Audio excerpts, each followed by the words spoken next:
pense que j'ai su que je voulais faire une BD à l'aquarelle avant de savoir que je ferais cette BD. Je crois que j'ai commencé au lycée. C'était pas que je regardais beaucoup de dessins de naturalistes. Les dessinateurs utilisaient de l'aquarelle et j'avais très envie de tester. Donc j'ai commencé par essayer de faire des oiseaux et des paysages à l'aquarelle. En fait, je voulais que les choses qui soient dans cette BD, les lecteurs puissent le retrouver dehors après. Qu'on ait une sensation d'élargissement, qu'on découvre l'univers au fur et à mesure.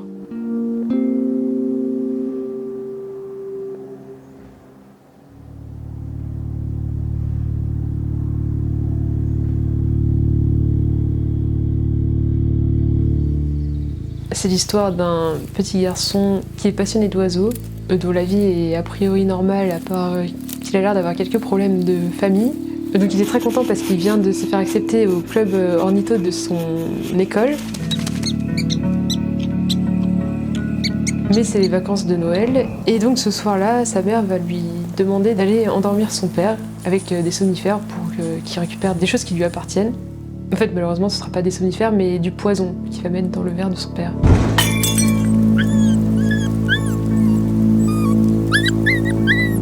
On le retrouve 4 ans plus tard parce qu'il a l'occasion de sortir pour aller faire un stage ornithologique avec le club et donc retourner dans son village natal. À partir de là, malgré que ce ne soit pas forcément ce qu'il souhaitait, il va retomber sur les traces de ses parents par le biais de différentes personnes. Et de fil en aiguille, il va se replonger dans ce qui a mené à ce drame.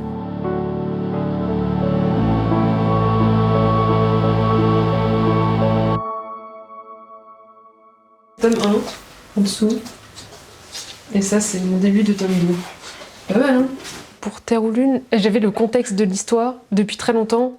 Ce qui arrivait plus sur le tard, c'est la forme que ça a pris, un peu d'une enquête, avec un personnage qui va essayer de reconstruire une histoire en allant voir plein d'autres personnages.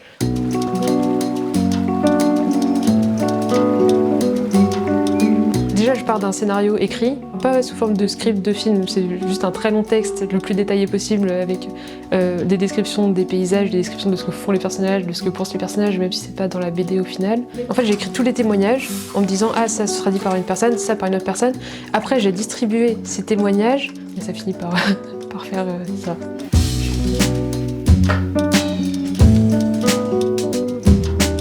Après, du coup, j'ai fait un storyboard plus ou moins brouillon. Et alors, pour le tome 1, j'ai fait les pages une par une après, c'est-à-dire qu'à chaque page, je faisais crayonner, lignes et couleurs tout d'affilée, et pour chaque page, ce qui était une souffrance pas possible.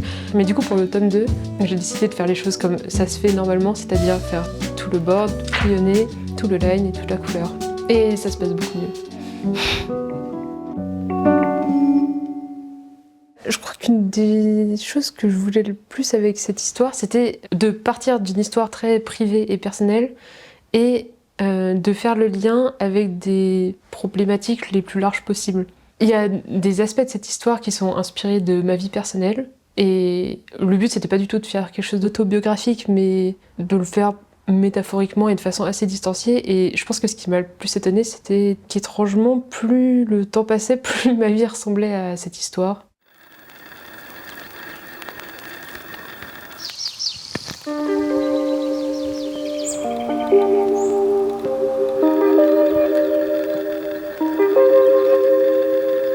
Depuis que je suis petite, j'aime bien les oiseaux, j'aime bien ramasser des plumes. Il est pas mal, hein? C'est énorme. Aigle royal. Je pense que quand on grandit à la campagne très rurale, c'est facile de se poser des questions sur ce qu'on voit le plus souvent, c'est-à-dire des animaux et notamment des oiseaux. Et pour moi, c'est arrivé assez naturellement. Mais c'était très solitaire parce que ça intéresse absolument personne, en tout cas à mon âge à l'époque. Et du coup, je me suis inscrite sur des forums pour, je sais pas, de dire, du coup, elle est à qui cette plume.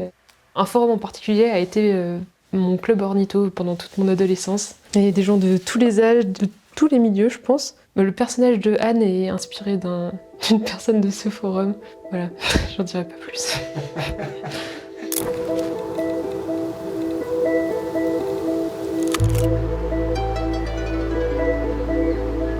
C'est vraiment très ludique d'essayer de photographier des oiseaux. Enfin, faut me lever très très tôt le matin avant le lever du soleil, ramper dans les champs en treillis.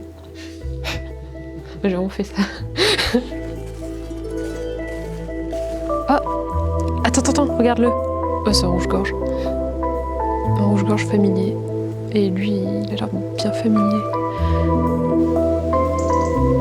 Du coup, la BD m'a donné une excuse pour dessiner des oiseaux sur plein de pages. Et il y a tout un pan de l'histoire qui parle des busards Saint-Martin, qui sont quand même des oiseaux plutôt communs en France, que les gens connaissent pas trop. Il y a un vrai travail de bénévole pour la protection de ces rapaces, et je voulais profiter de faire cette BD pour faire découvrir le problème des nids de busards détruits dans les cultures. Et bon, voilà, ça peut faire découvrir ça à des gens, ce sera déjà pas mal.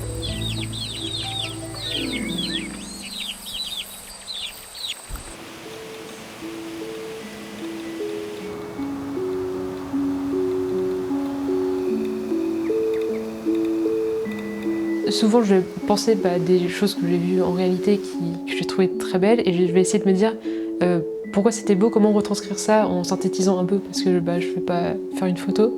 Par exemple, pour cette herbe-là spécifiquement, je me suis dit, en 2010, il avait énormément neigé et il avait fait très froid. Et je me souviens dans les champs de voir plein de brindilles enveloppées de glace, et je trouvais ça magnifique. C'était, je sais pas, plein de petits bijoux, ça faisait du son quand ça bougeait, c'était incroyable. Et moi, en général, je pense à ce genre de choses quand je dessine.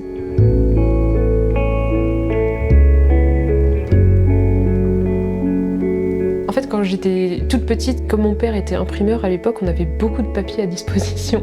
Il y avait plein de ramettes et on m'en donnait autant que je voulais. Du coup, je faisais des petits dessins sur une seule feuille et ils étaient bien gentils avec moi, ils me disputaient pas pour ça. Et je me retrouvais avec des énormes tas de papier parce que je faisais une case par page. En fait, je trouvais ça extrêmement stressant de devoir penser à un découpage en cases. Et ça, finalement, je l'ai fait très très tard. Honnêtement, un petit personnage dans un grand décor, je m'en lasserai jamais.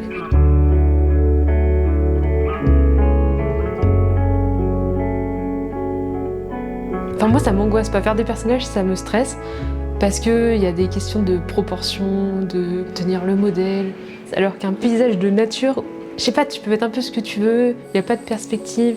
Tu te balades dans le décor en même temps que tu le fais, tu te poses la question des éléments que tu rajoutes. Je sais pas, je trouve ça beaucoup plus ludique et vraiment, je m'en lasse pas.